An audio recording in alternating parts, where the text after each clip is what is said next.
थाना 16 डिसेम्बरनि सालमारिबो सोनामुरानि ताजुल इस्लाम मुंगै खरकसा बरक इको मालखंबाय आगरतलानि सिमी 18 कार्टन स्मार्टफोन तयै श्रीनगर तै खे सोनामुराव थाङै तंमानि जारबो बुत्तुते बिनि बायाब्रक बजेन्द्र कॉलोनी व बिनि जत मोबाइल रक सेगै नाबायखा आबनि यागुल कक्ति साल श्रीनगर थानानि पुलिस बिश्रामगंजनि सिमी बुटुनो रमखा तांसलो बुटुनो श्रीनगर थानानि सिमी दरबारनगर रहरे सालतामनि बागै पुलिस रिमान्ड सानका पुलिस र स्रांसालो बुटुनो कक्सुङै 90 मोबाइल मानका श्रीनगर थानानि पुलिस आबनो तयै सुबाय शुक्रबार सावि खनारिका सालथां त्रिपुरा हांखोनि पुलिस सुपार किरण कुमार के अपाति मुङो तेबो बरक करंजाखने साइमानखा अपाति मुङो गोदालजक जतन दाक्तिन रमजाकनाय हनै साकाब आबनि लगी बतेबो साका तेबो मोबाइल तंखो आबरक न ब दाक्तिन तिख्लाइजाकनाय हनै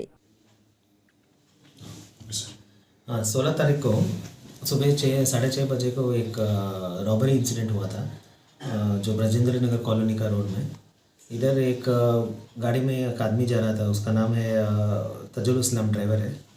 वो कुछ मोबाइल्स लेके जा रहा था, अराउंड 508 मोबाइल्स है। तो वो जब जा रहा था तो एक और पार्टी आके उसको स्टॉप करके उसको मारपीट करके वो चोरी किया था मोबाइल्स को।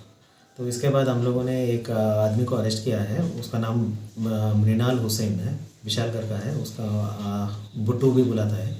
तो उसको हमने पुलिस रिमांड में लिया था और उसने पुलिस रिमांड में कन्फेस किया कि कहाँ पे कुछ मोबाइल्स कहाँ पे मिल सकता है बोल के। आज हम लोगों ने ब्रजेंद्र कॉलोनी से एक रबर बागान में 2 बस्ता मोबाइल का पैकेट्स मिला है, उसमें से रिकवरी हुआ है, टोटल 90 मोबाइल्स रिकवरी हुआ है। और जो विक्टिम है उसने भी आइडेंटिफाई किया है, उसका मोबाइल से कुछ बिल्स भी सबमिट किया है, वो IMEI में मिल रहा है। तो इसमें और भी लोग हैं और भी मोबाइल रिकवरी करना बाकी है, तो और भी इन्वेस्टिगेशन चल रहा है, और भी अरेस्ट होंगे इसमें इसके केस में, और भी रिकवरी होगा। Bureau report कखरा।